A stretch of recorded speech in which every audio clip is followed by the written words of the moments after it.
Ok, bueno, ahora nos toca hablar sobre dos tipos de variables que uno puede crear en Python y en cualquier tipo de lenguaje, ¿ok? Que son variables de tipo primitivos y variables de tipo objects o objetos, ¿ok? Para comenzar, en todo tipo de lenguaje, y Python no es la excepción, tenemos dos tipos de variables, ¿ok? Y casi las variables tienen dos funcionalidades, o se pueden ser de naturaleza primitivas o pueden ser objetos como tal. ¿Y cuál es la diferencia entre una y otra? Es que es lo siguiente. Por ejemplo, en este caso, la letra A, que vendría a ser el nombre de la variable, funciona como un tipo de dato entero, que está aquí, entero. ¿Ok? Y si se dan cuenta, más abajito tenemos otro tipo de variable que se llama setup y que funciona como tipo de dato str o string, que está acá, miren. ¿Ok? En este caso, en Python, a las variables de tipo string, que son texto, se le considera como un objeto, como un object. Pero a todos los numéricos, en Python se les considera como valores primitivos. ¿Ok? Primitivos. Incluso también los que son de tipo booleano, en Python se les considera como primitivos. ¿Y cuál es la diferencia entre una y otra? Es que en un valor o en una variable de tipo object, ya sea un string, sea una lista, sea una tupla, sea una lista, una tupla, un set, un diccionario, esos objetos tienen métodos, tienen funciones que nos dan la posibilidad de hacer más con esa variable.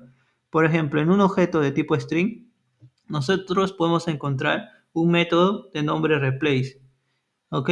Y ese método de nombre replace básicamente son funciones que ya vienen con el objeto, que nosotros no tenemos que codear nada ni configurar nada.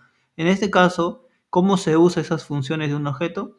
Simplemente llamamos al nombre de la variable, en este caso z, ¿ok? Le ponemos un punto y aquí cuando uno le pone punto es donde vamos a poner todas las funciones, o sea, podemos escoger, ¿no? Dentro de todas las funciones que tiene ese objeto, ¿ok? Hay muchas funciones. Podemos escoger uno de ellas y usarlo, ¿no? En este caso, por ejemplo, podemos escoger la función withStar, otra que también está dentro del abanico de opciones, ¿no? Y le ponemos A, por ejemplo. En este caso, este método que está dentro del objeto de tipo string, se habilita esa función, ¿ok? Simplemente escribimos. ¿Y qué va a hacer? Al valor de esa variable, por ejemplo, todo esto de acá, que llamemos x, el x, antes de que se ponga toda esa palabra, va a empezar con la letra A en mayúscula. O sea, antes de esto, vamos a tener un A aquí, ¿ok? Igual con el replace, ¿no? Por ejemplo, replace vendría a ser una función que está dentro del objeto dentro del objeto, dentro del objeto string, ¿no? De tipo string. Y así como hay replace, hay with star, replace, regex, muchas funciones, ¿ok?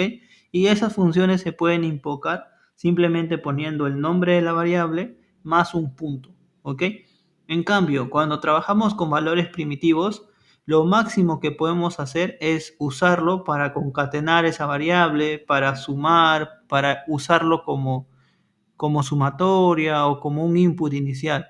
Pero estos valores primitivos como tal no llevan dentro métodos que nos ayuden a validar, ¿no? Por ejemplo, no existe un método que te diga por ejemplo, es positivo, por ejemplo, ¿no? No existe algo así dentro de los valores primitivos. Uno tiene que hacer una decisión para saber si el número es positivo o no es positivo, ¿no? Entonces, después de hacer algo, codear, recién podemos averiguar si es positivo o no positivo. En cambio, los valores de tipo objetos, el lenguaje de programación como tal, nos entrega funciones que nos van a ayudar a realizar la tarea o los trabajos. ¿Ok? Entonces, en eso básicamente se diferencia entre una y otra. ¿Ok? Suerte.